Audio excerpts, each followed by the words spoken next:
This is the early edition, a curated weekday guide to major news and developments over the past 24 hours, curated by Lizzie Jennings and read by an automated voice. Published November 25th, 2025 on Just Security, an essential resource for those shaping a just and secure world. Here's today's news. Russia-Ukraine war, international response.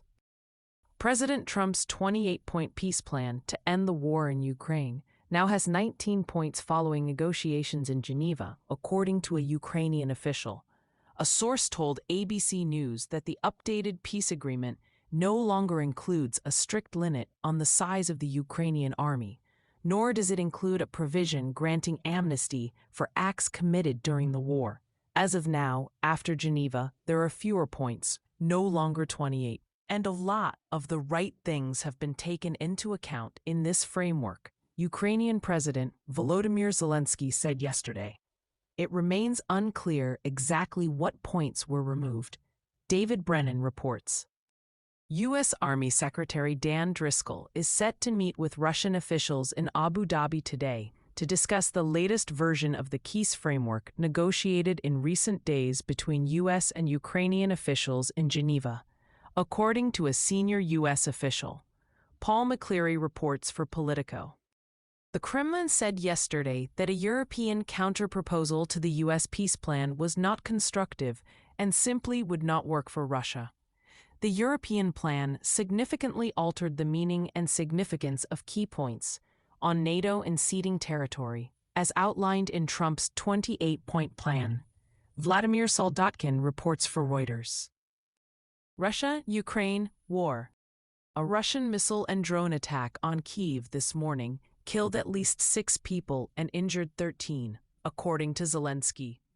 In a video address released yesterday, Zelensky had urged Ukrainians to be cognizant that Russia will not ease its pressure on us, on Ukraine, on our people. People were still being evacuated from buildings at the time of writing. Cassandra Vinograd and Maria Veranikova report for the New York Times. Israel-Hamas war ceasefire. Israeli forces yesterday killed 3 Palestinians in Gaza near the Yellow Line, which demarcates areas of Gaza still under Israeli control, according to Palestinian medics. The Israeli military said it fired after identifying terrorists crossing the Yellow Line and approaching its troops.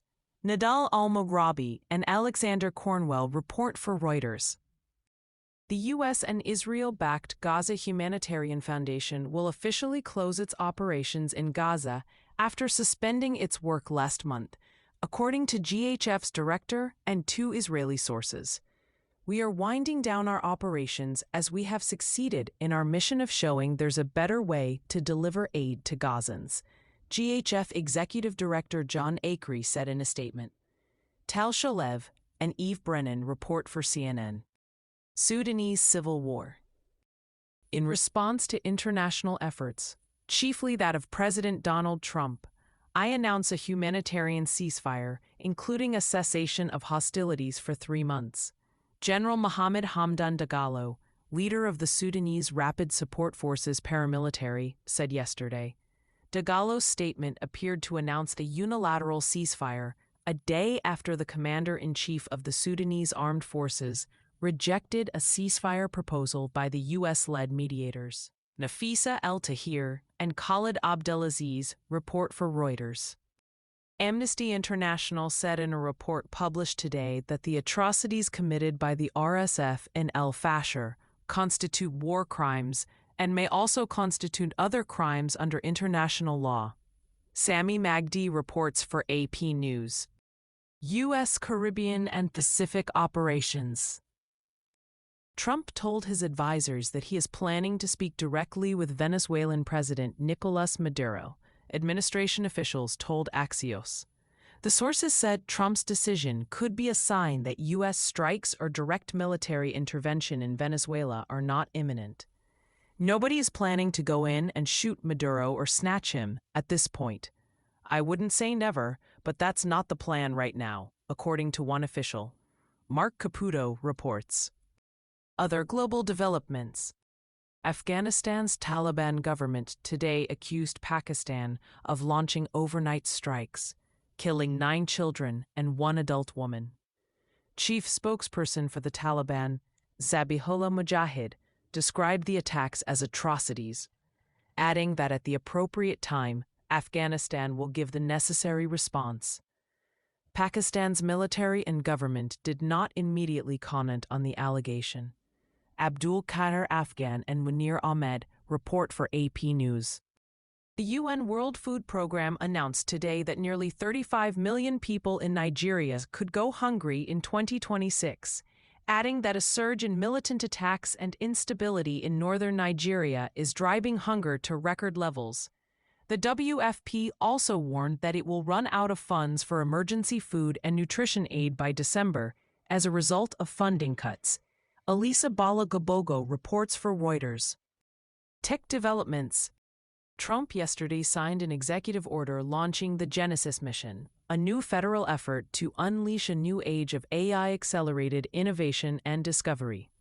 The Genesis mission will dramatically accelerate scientific discovery, strengthen national security, secure energy dominance, enhance workforce productivity, and multiply the return on taxpayer investment into research and development. The order describes the Genesis mission as comparable in urgency and ambition to the Manhattan Project.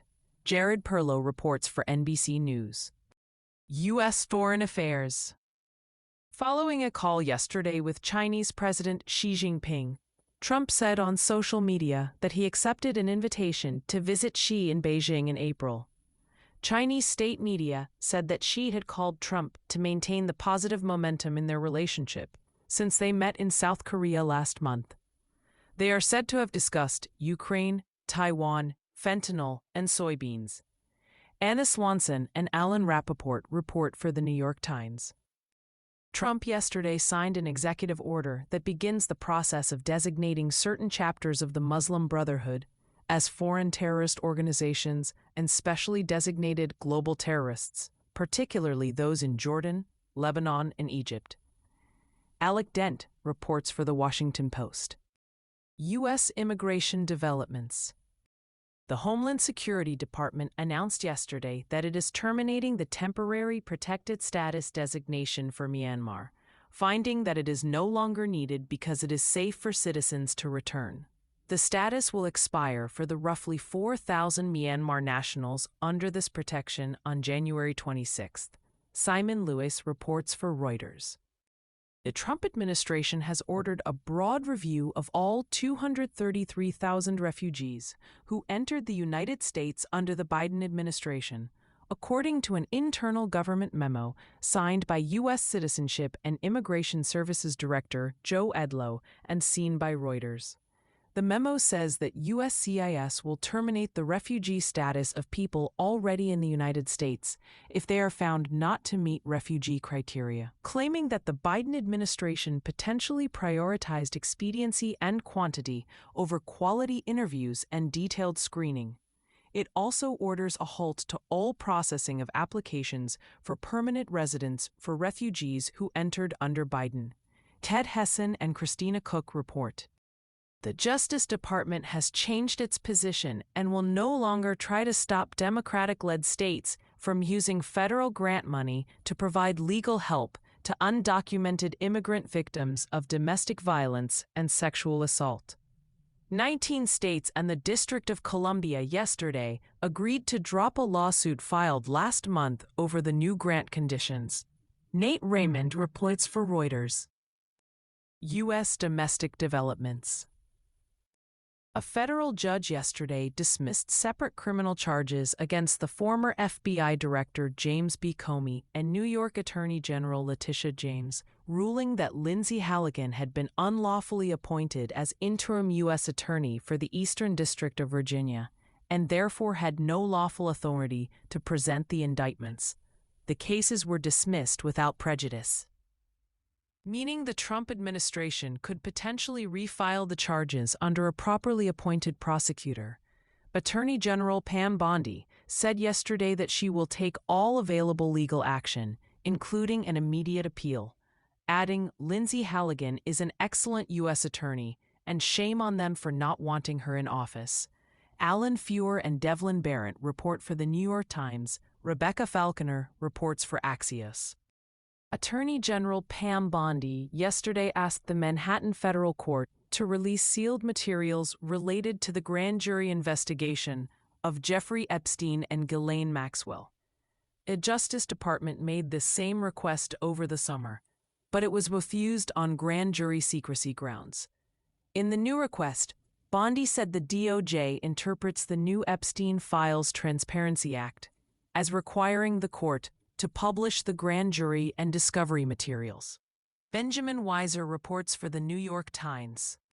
Trump administration actions. The Pentagon announced yesterday that it is investigating Senator Mark Kelly, Democrat of Arizona, a former Navy pilot, over possible breaches of military law after Kelly appeared in a video calling for troops to defy illegal orders.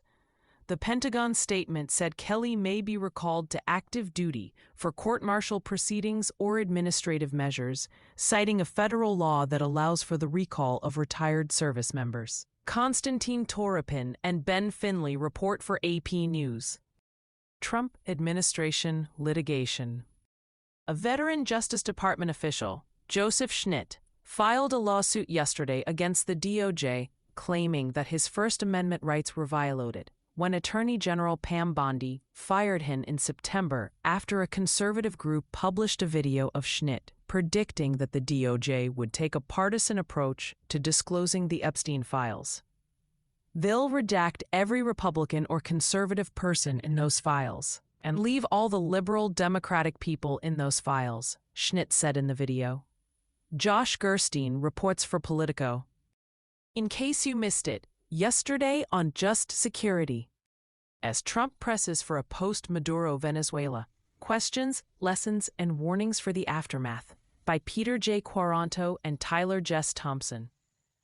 Crisis as Catalyst, Seabed Minerals and the Unmaking of International Law, by Coulter Lathrop. With new transit routes and investment, the U.S. aims to counter China and Russia in the South Caucasus and Central Asia, by Nino Lejeva. Thank you for listening to Just Security's early edition today, November 25, 2025. If you enjoy listening, Just Security's analytic articles are also available in audio form on the justsecurity.org website. To stay up to date on Just Security's analysis of law, policy, and current events, go to justsecurity.org, subscribe to Just Security on Substack, and follow us on LinkedIn, Blue Sky, Facebook, Instagram, and Threads.